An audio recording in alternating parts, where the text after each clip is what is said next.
Welcome back again. So now we're going to move on to part 3 of this week's assignments and participation activities. So now we're going to talk about the more substantive part, and that is this idea that how food is produced, distributed, consumed really relates to how humans relate to nature. We're going to explore that a little bit more. So what I want to say is that hopefully you saw in the drawings that our class made is that they all kind of look a bit like this scene here. So this scene is actually from a game called Happy Farm, and you can see there's a cute cottage. There's a perhaps a farming wife or a farming daughter. There's a couple of machines. There's a oven baking outside. There's a small little patch of vegetables. That's wheat right there. This also could be corn, perhaps. There's a nice pigsty over here with 3 pigs. There are also cows, there are chickens back there at the back, and a few other tools around. And most of the farms that you guys drew looked something like this. And to me, that was very striking, that they all had this in common. But the reality, at least in the United States, and we'll talk about later in the course how America differs to other places in the world, but at least if we think about the United States where most of you live and are from, farms look very, very different. And this is connected to this graph. There's a famous graph about some farming statistics in the United States. And this is just over the last 7 years or so. And this graph has looked exactly the same for a long time. And that is this idea. If you look at this blue line, it shows you that the total number of farms in the United States has been steadily decreasing over the last 7 years and actually over the last 100 years. While at the same time, this red line shows the average farm size. So the size of the farm, the acreage of the farm, has been increasing tremendously. And what that has meant is that rather than having this kind of idea of a farm, most farms are much, much larger than that. And also most farms that are not diverse like this. There isn't an integrated operation that has animals and grains like wheat or corn, plus vegetables and other things. In reality, this is, for example, what much of Iowa looks like. There's just rows and rows and rows of neat-looking corn. In fact, there's 90 million acres. 90 million acres. It's a really hard number to even imagine in the United States that is planted with corn in this way. It is what we call a monocrop. Mono meaning one, crop meaning crop. So there's only one crop being planted instead of this idea of a diverse garden. Wheat, same story. This is the kind of landscape that you'll see in states like Kansas and North Dakota. Wheat is planted in 47 million acres in the United States, and it looks like this, an expanse of just one single golden crop, which is a beautiful kind of landscape, but it also means certain things for the environments that we will discuss and for farmers themselves. Strawberries, again, they're not just grown as part of 20 other vegetables a small farm grows. Most strawberries that you consume in the United States will come either from Mexico, but actually a lot of them will come from California, that are also planted in these rows and rows and rows. And here this picture is also very interesting because you can see the laborers hunched over trying to pick all these delicate berries. And we will talk about the labor force that brings food to our table, especially in the United States. And a lot of these particular strawberry pickers here are likely to be migrants from Mexico and other Central American countries. Lettuce, same deal. A lot of lettuce is grown in California, again, in huge rows like this, of one single crop, monocrop, instead of diverse gardens that we all imagine a typical farm is supposed to look like.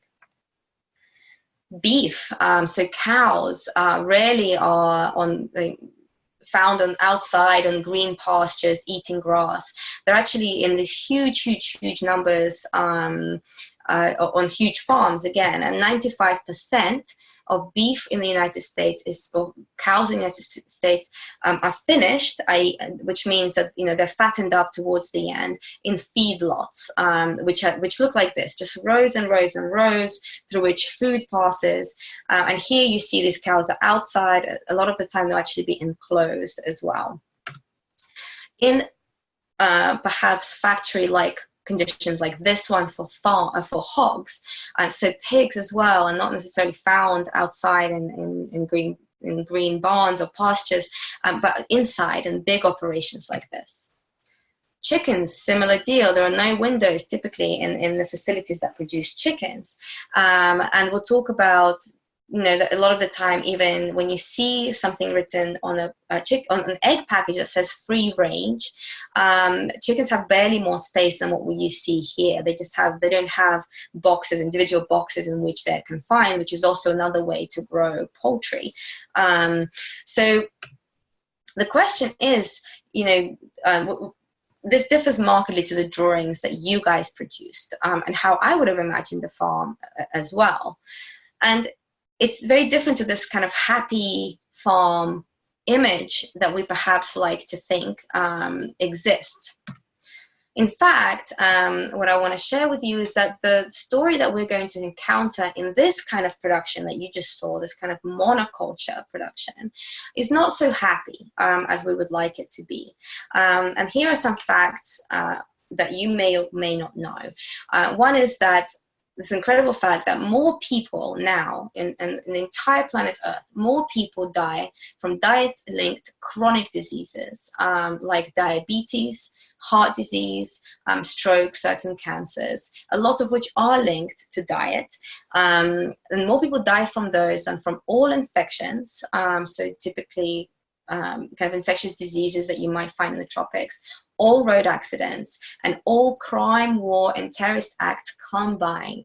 That's an amazing statistic. We tend to think that perhaps war, genocide, terrorism, and other crimes are really, really numerous around the world, but actually, in terms of people dying from them, you're much more likely to die from the food that you eat.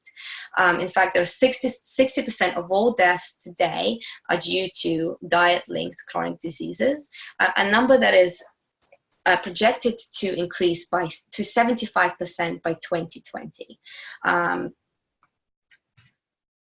Another less than happy part of the story is to do with climate change. So agriculture, forestry, and other land uses are responsible for the second largest producer of greenhouse gases in the whole world. In fact, they produce more greenhouse gases than the transportation sector, quite a bit more, almost twice as much. And again, we might imagine that the cars we drive, the planes we fly would be a much, much bigger burden on climate. But actually agriculture, forestry, and land use is responsible for much more. And a lot of that comes from clear cutting and burning of forests to make use for more agricultural land. And we will talk about this through the course. And another less than happy end of the story is that despite these huge farms all around the world, especially in the United States, a lot of people are actually food insecure still. So here's a map of food insecurity prevalence from 2008-2010. And you can see a lot of the southern states are really above the US average. A lot of the northern states are below the US average, but still there's quite a lot of food insecurity. And we'll talk about exactly what food insecurity is later in the course, but it's basically people being not knowing where the next meal is coming from is a good way to kind of summarize that. Another aspect of this food system that we have, this kind of monoculture food system, that a lot of us actually usually don't know about, is that a lot of prison labor is used to be able to produce and put a lot of the food on the table of Americans and on the shelves of supermarkets around the world. And some people would argue that this is another form of slavery, especially with the differential rate of incarceration of African Americans in America that all of you, I'm sure, are aware of.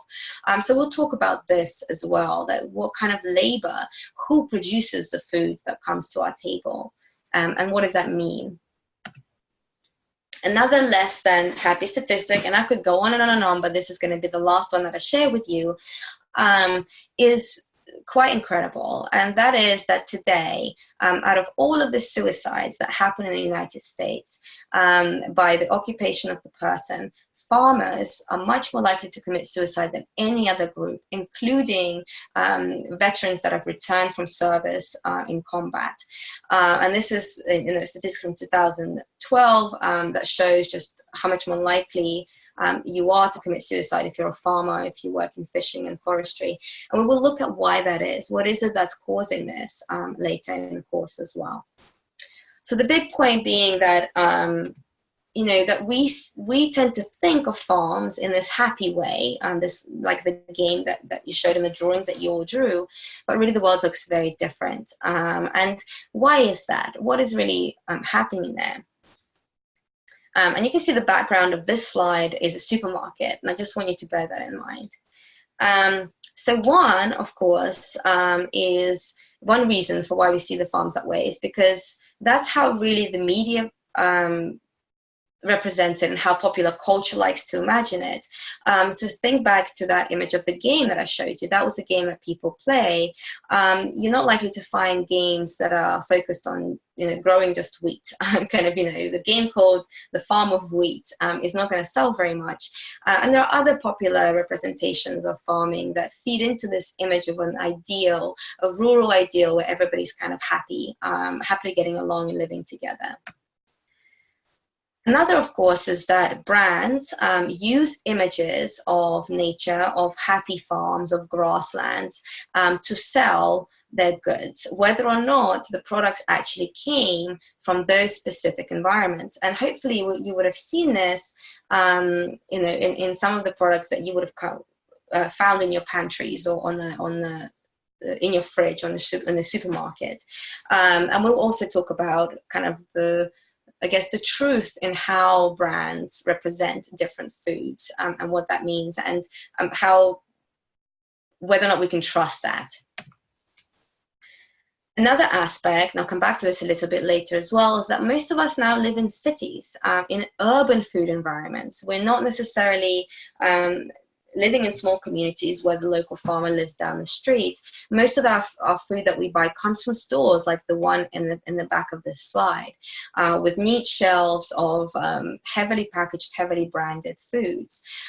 So no wonder that we're a little bit out of touch and maybe don't understand or don't know initially what kind of production systems actually put food on our table.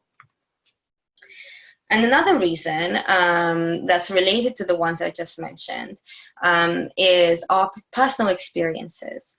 So here you see, for example, this question, do potatoes grow on trees?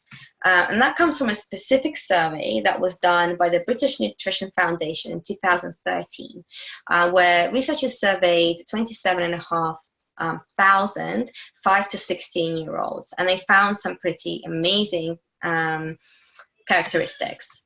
And then 10% of them thought that potatoes grew on trees. Actually, a full 25% of them had no idea where potatoes came from, but 10% actually thought they grew on trees. And 25% thought that fish fingers were made actually from chicken or pig. And a third of primary school kids thought that cheese was made from plants. So it just shows that because we live in urban environments and buy our food from supermarkets, we don't necessarily know what our food even is or where it comes from. So there's a lot of loss of knowledge, very basic knowledge about the foods that we eat.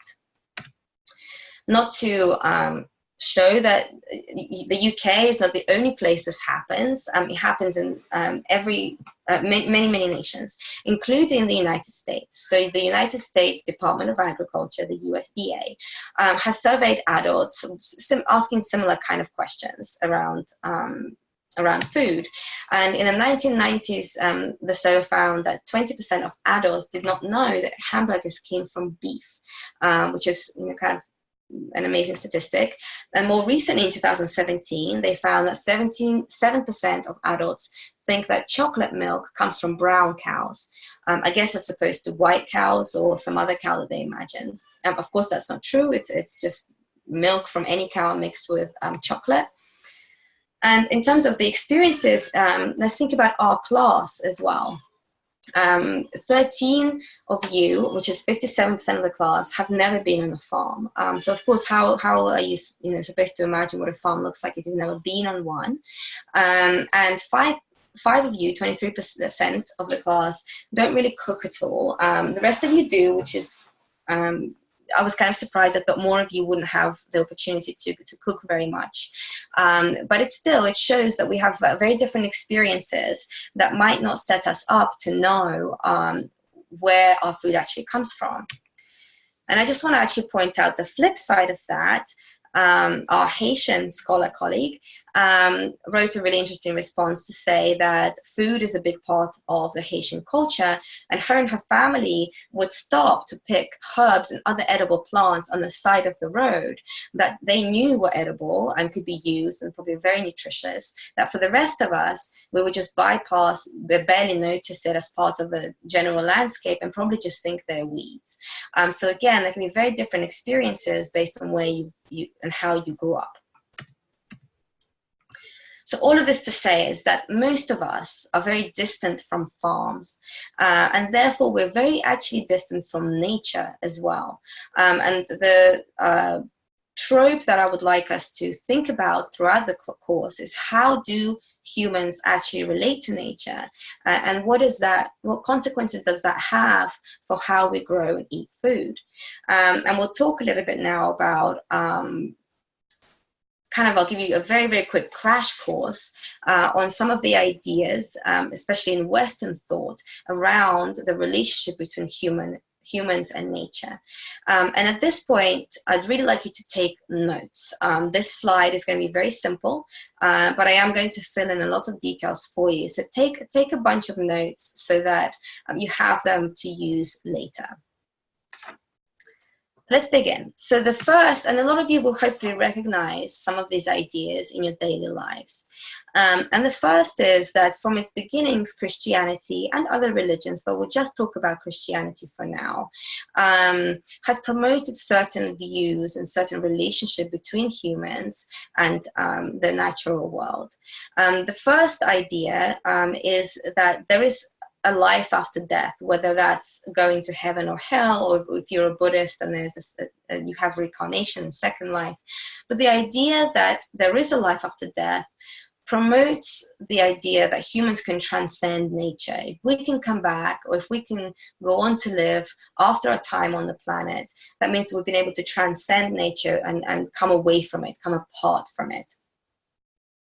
There are, of course, other ideas in Christianity, a couple of them that would hopefully resonate for anybody who goes to church or who has read the Bible, and that is that the idea that the world really was made for humans, that God created the earth specifically for humans to use, that humans are the masters of all creation, and they're entitled to all of the fruits of the earth. So this idea of a hierarchy exists, where humans have dominion over all of earth in terms of plants and animals and the rest of it, while God has dominion over humans.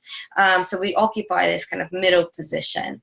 And within that is included the idea of masculine dominion over feminine nature, that nature is this feminine force that can be dominated by humans, and it's their godly right to be able to use the fruits of earth.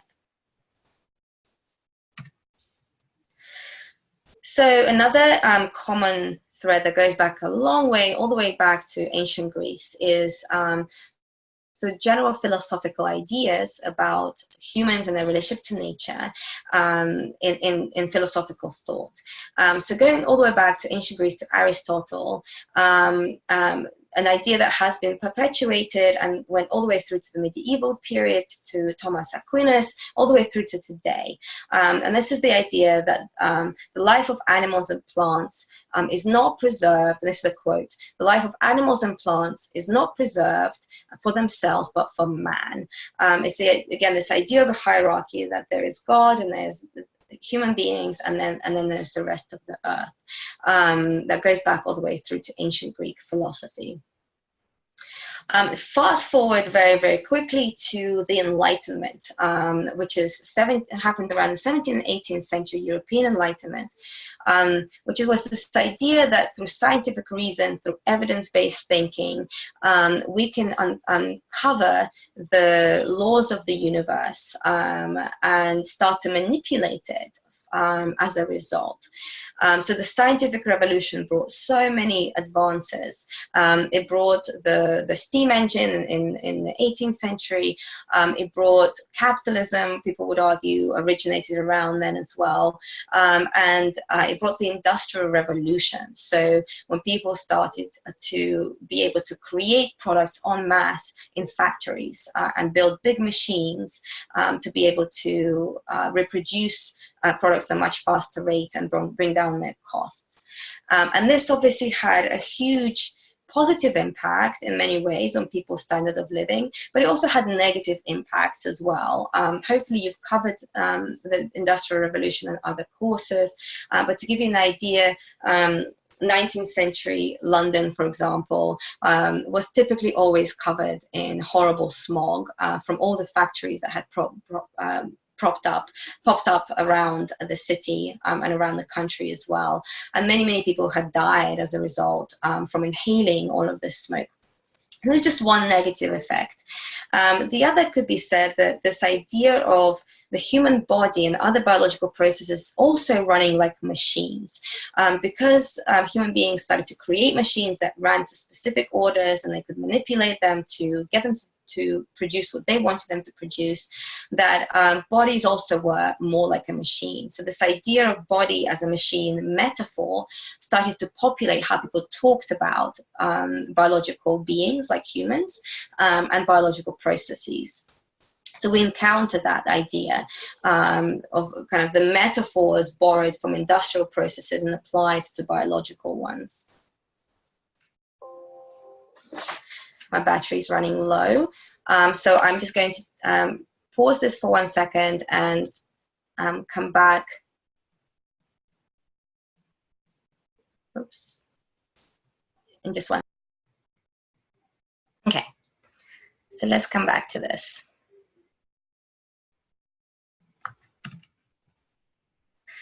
So from the 19th century, we see a continuation of some of these ideas. Darwin's theory of evolution,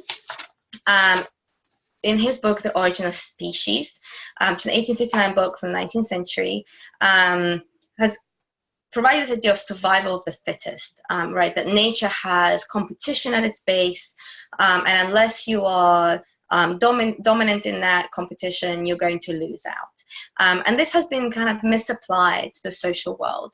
So people started, a lot of the racist ideas that were propagated at the time had to do with seeing some humans as less as inferior than others. It's this idea of social Darwinism, that survival of the fittest. If a group doesn't survive because they're dominated by another, that's just the rule of nature. And this links again to how we treat nature, that humans can have dominion over nature, control, otherwise they're going to lose out and be the species that is not as fit as other species. And then let's look at the theories around political economy that also you might have learned about in other classes. So Karl Marx, obviously a huge figure in Western thought, and his colleague Friedrich Engels. they really showed that capitalism, which was already a big force in Europe and around the world in the 19th century, that it was based on various means of production. And one of those means of production, so how do you create the products that you want to create? One of them is labor, so sometimes humans are also seen as means of production, but the other is nature, that nature is a means to an end. It's something to be used in human endeavors, rather than something that perhaps is on equal terms with humans. And the world wars actually had a big impact, specifically on how food is also grown. So a lot of the chemicals that are now used, pesticides, especially poisons that were developed during the war to be used as chemical weaponry, essentially. And after the world wars, companies had to figure out how to use all this stock of chemicals, and they turned them into pesticides to turn them for use in growing crops. In the United States especially, shortage of men during the Second World War meant that various entrepreneurs started to develop machines for farms, so that farming could be simplified, made easier, and didn't need as much labor as before, which kind of helped to create this industrial farming that we saw earlier, that we will also talk about later down the line. So all of these ideas really create a sort of dichotomy between human beings and nature, that nature is something to be controlled, nature is something that is inferior in some ways, that it's there for human dominion, it is something to be manipulated to the will of human beings. And this isn't the only way for humans to relate to nature, and we will talk about those next. Before we do, I will have another assignment for you. So assignment number 3B, called Machine Logic Discussion. So I've posted a short essay, it's just 5 pages, actually it's 4 because I think the last page is pretty blank. It's a short essay called Machine Logic by Jerry Mander, from the book Fatal Harvest. So go ahead and read that essay. And then in 50 words or less, so again, make this the best 50 words that you've ever written by rereading it as many times as you can to catch any errors. But in 50 words or less, explain what is this machine logic that Jerry Mander talks about, and how has it been applied to growing crops, forests, and fish. He gives those 3 examples. So like I said, make them the best 50 words you can, pause the video right here, do this assignment, and come back. Welcome back. So hopefully that was fairly easy. It's just 5 pages, and you saw some of the ways that this idea of kind of the machine logic that operates in how we approach food and agriculture and forests and nature in general can affect how we do things. Okay, so that's the end of this segment. We're going to move on to the next segment in the next video.